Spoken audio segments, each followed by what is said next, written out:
Vous savez qu'une organisation secrète connue sous le nom des Illuminati nous manipule dans l'ombre pour établir un nouvel ordre mondial? Complot!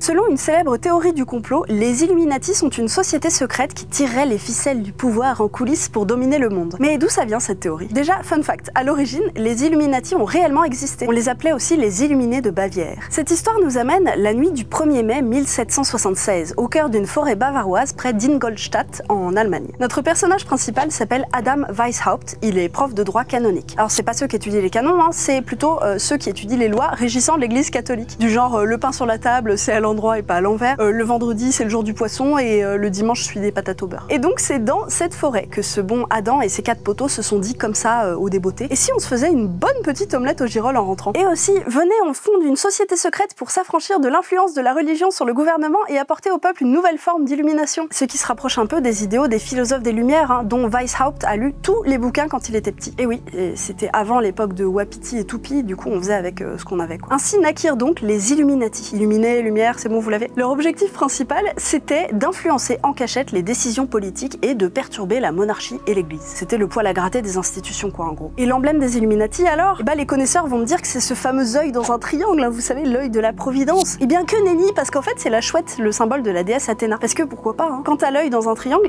c'est un symbole qui n'est pas du tout spécifique aux Illuminati, parce qu'on le retrouve aussi sur des bâtiments maçonniques et des églises. Et oui, à la base, c'est un symbole chrétien. Chez les Illuminés et les francs-maçons, cet œil représenterait le fait que ces groupes contrôlent et voient tout. Un peu comme les caméras de surveillance à Nice. D'ailleurs, on confond souvent les Illuminati et les francs-maçons. Alors c'est bien 2 entités distinctes, mais elles ont vécu à la même époque. Weishaupt avait même pensé rejoindre une loge maçonnique au début, mais ça lui plaisait pas tout à fait, alors il s'est dit plutôt je vais créer ma propre société secrète. Et d'ailleurs, les Illuminati allaient régulièrement recruter des membres parmi les adeptes du compas et de l'équerre. Les francs-maçons, hein, pas les mathématiciens. Tiens, justement, tant qu'on parle de recrutement, si jamais vous voulez rejoindre l'ordre, c'est très simple. Il vous faudra être bien né, être riche, avoir une bonne réputation et être approuvé à l'unanimité par les membres du groupe. Dans ce cas, vous deviendrez un Illuminati de level 1, un novice, et puis après un certain nombre de rituels qu'on connaît toujours pas, vous passez au level 2, puis 3, puis 4, etc. et jusqu'au dernier level, le 13, où on vous appellera roi, en toute modestie. Société secrète oblige, il y a plein de trucs qu'on ignore encore sur ce qui s'y passait vraiment dans ces loges. S'ils devaient manger des omelettes au girolles tous les jeudis, ou bien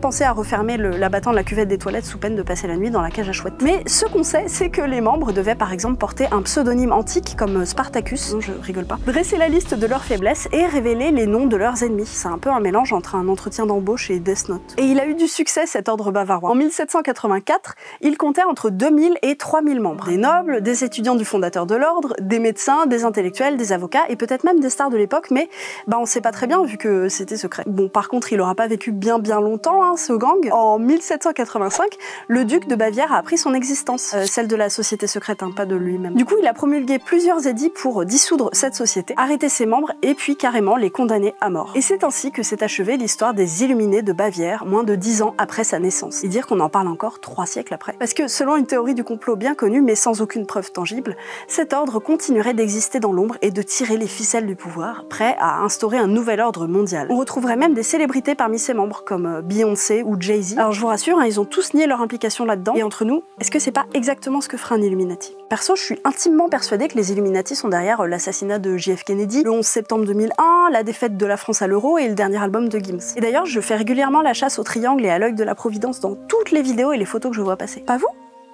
En tout cas, cette théorie du complot ne date pas d'hier. Elle a été popularisée en 1797 et 98, respectivement par le scientifique écossais John Robison dans le monde anglo-saxon et le prêtre jésuite Augustin Barruel en France. Le bouquin de l'écossais s'appelle, attention accrochez votre ceinture, L'épreuve d'une conspiration contre toutes les religions et gouvernements d'Europe, fomentée par les sociétés secrètes des francs-maçons et des Illuminati. Au moins, ça a le mérite d'être clair. Et figurez-vous qu'il est toujours régulièrement cité par les complotistes. Et cette théorie continuerait d'être véhiculée aujourd'hui, d'après l'historien Stéphane François, parmi les milieux d'extrême droite ésotérique marquée par le New Age. Alors le New Age, c'est un courant spirituel porté vers les chakras, le pouvoir des pierres, tous ces trucs-là. Perso, en tout cas, je vois pas du tout ce qu'il veut dire.